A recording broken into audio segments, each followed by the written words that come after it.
Hello, what's up, you guys? It's Jackie again, here to do another video.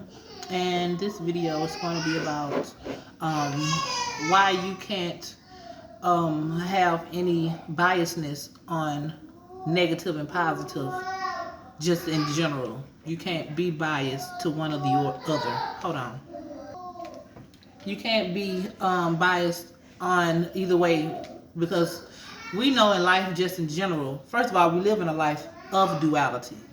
This world that we live in, always you will find a yin and a yang, and most of the time, but probably all the time, a creation out of that yin and yang. That's why to me, 1 plus 1 actually equals 3.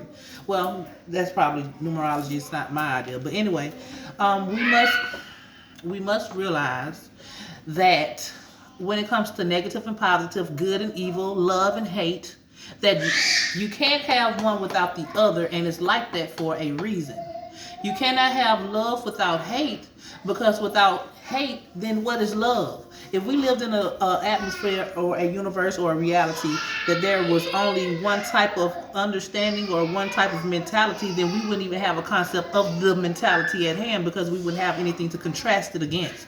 There always have to be a contrast for anything to even have existence. I wish they would be quiet. Hold on. Sorry. There must always be a contrasting point. I don't even know if y'all noticed that right now. How to, anyway, the filter or whatever, my screen just contrasted. But and for an example, we'll use negative and positive. Anytime you have I'm not an electrician or anything, but this is just common sense. Anytime you have two wires, a hot wire and a black wire, then you have the ground wire, which will be that 1 plus 1 equaling 3. You can't just use, because a lot of people think that you are supposed to just focus on being positive and aspire for positive traits and always aspire for, I need the positive situation. We know that a lot of times positive scenarios that we thought in our basic mind, being a human, being unlearned, being unwise, we thought that this positive scenario was going to end positive. A lot of times positive things can turn out negative. A lot of times negative situations or scenarios or whatever can end up being positive. And all of the time you're needing to take one aspect and the other and put things into perspective, like on a percentage level. How much negative do you need? How much positive do you need? Because most people don't take into consideration that there is measurements when you use your energy. You never are supposed to hit any polar shift or any complete one or the other. You can't do that and think that life is going to make sense at the end of the day. Your philosophy about life won't even make sense if you think that there's just supposed to be one or the other. What was I going to say about that? About the negative and the positive polarities.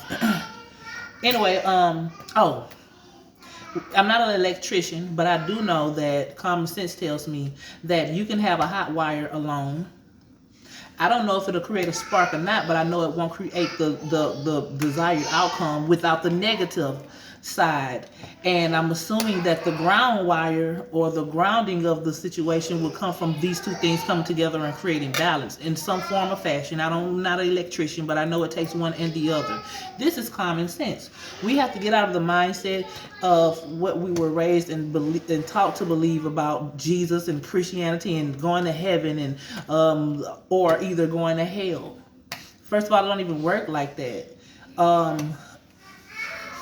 Since we have had this worldview bestowed upon us, it caused a lot of confusion and made us negate our own internal instinct to know that sometimes negative is needed, and it will end up being beneficial because you use things into perspective. You saw that there is no difference, just like there is no good or no evil. There is no wrong or no right. Because if you put a lion in a nursery full of babies and he eats the babies,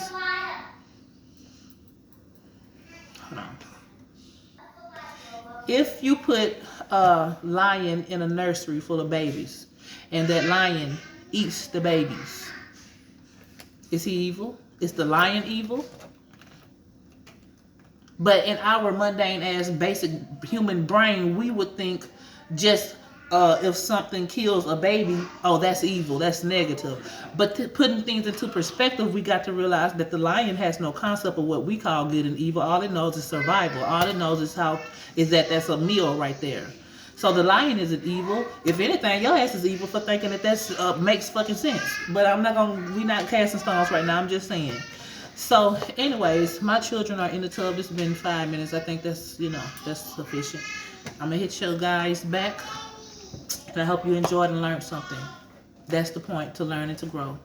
Bye.